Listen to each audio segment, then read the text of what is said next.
ایک مرتبہ محمد رسول اللہ صلی اللہ علیہ وسلم کی خدمت میں کچھ علاقے کے غریب لوگ آئے. ان غریب لوگوں نے کہا حضرت ہمارے یہاں بڑی بھوک مری ہے, کھانا پینا میسر نہیں ہے, اب ہماری کوئی مدد کریں. اللہ کے نبی کے پاس اس وقت کوئی مدد کرنے کی صورت نہیں تھی, کوئی مال نہیں تھا. سوچتے رہے, اتنے میں ایک شخص آیا.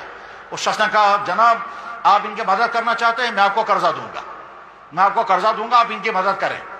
آپ نے فرمایا ٹھیک ہے, قرضے کی واپسی کب تک ہوگی؟ اسے ٹائم طے کر دیا, اتنے ٹائم کے اندر آپ قرضہ واپس کر دیں گے.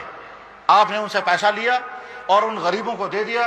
وہ غریب لوگ اپنے علاقے میں چلے گئے, اور جو ٹائم رکھا تھا قرضہ کے ادا کرنے کا, وہ ٹائم ابھی پورا نہیں ہوا تھا.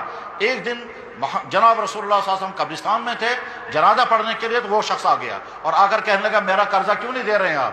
آپ علیہ السلام نے فرمایا ابھی تو ٹائم نہیں آیا اس کا, ابھی تو اتنا وقت باقی ہے. اس نے وہاں سے بد کلامی شروع کی. حضرت ابوبکر صدیق, حضرت عمر فاروق اور کئی صحابہ کھڑے دیکھتے رہے. وہ شخص بد کلامی کرتا رہا, حضور ہنستے رہے. وہ ساتھ میں کہنے لگا مجھے معلوم ہے تمہارا خاندان ہی لٹیروں کا خاندان ہے, مجھے معلوم ہے تمہارا باپ اور تمہارا دادا بھی یہ پیسہ لوگوں کا کھایا کرتا. وہ جان بوجھ کر کے اشتعال دے رہا تھا. حضور نبی علیہ السلام ہنستے رہے.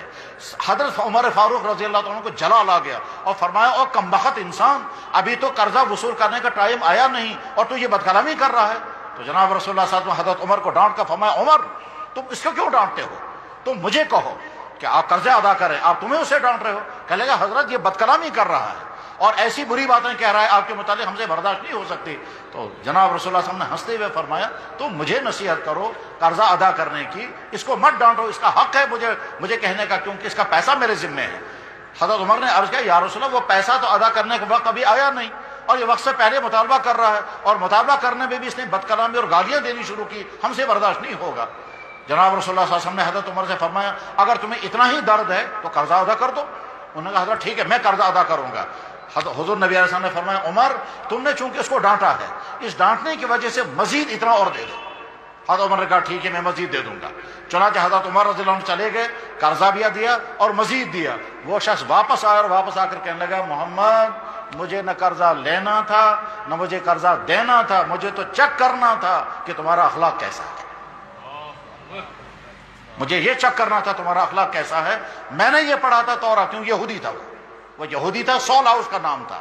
یہ علماء بیٹھے ہوئے ہیں اسماء الرجال کی کتابیں میں سولا کا نام نکالیں, اور وہاں اسماء طبرانی میں یہ واقعہ پورا موجود ہے, اس غالباً بیہقی میں یہ واقعہ موجود ہے. سولا نام کا یہودی یہ چیک کرنے کے لیے آیا ہے کہ میں اشتعال دلاؤں گا, بد کلامی کروں گا, برا بلا کہوں گا اور ایسے جملے بولوں گا کہ وہ پروک ہو جائیں گے یا غصے میں آ جائیں گے, میں دیکھتا ہوں ان کی زبان سے بد کلامی ہوگی یا نہیں. اسی غرض کے لیے سارا کھیل اس نے کھیلا تھا اور اسی غرض کے لیے اس نے یہیں سے یہ قرضہ دیا تھا. چنانچہ اس کے بعد پھر اس نے کہا محمد میں سمجھ گیا تم سے زیادہ نرم مزاج کوئی نہیں, میں نے بد کلامی کرنے کی حد کر دی تاکہ آپ غصے میں آ جائیں, مگر آپ غصے میں نہیں آئے. الٹا اپنے ساتھی کو ڈانٹا اور مجھ سے زیادہ مجھے نہ قرضہ چاہیے نہ کچھ چاہیے, میں تو مسلمان ہونے کے لیے یہی واقعہ دیکھنا چاہتا تھا, اگر تم نرم مزاج ہو تو میں مسلمان بن جاؤں گا. چنانچہ اسی پر سولا مسلمان ہو گیا اور اس کے بعد پھر صحابہ کے نام شامل ہو گئے. تو ہم جس نبی کے ماننے والے ہیں اس نبی صلی اللہ علیہ وسلم کا اخلاق اور رویہ ایسا تھا, سبحان اللہ.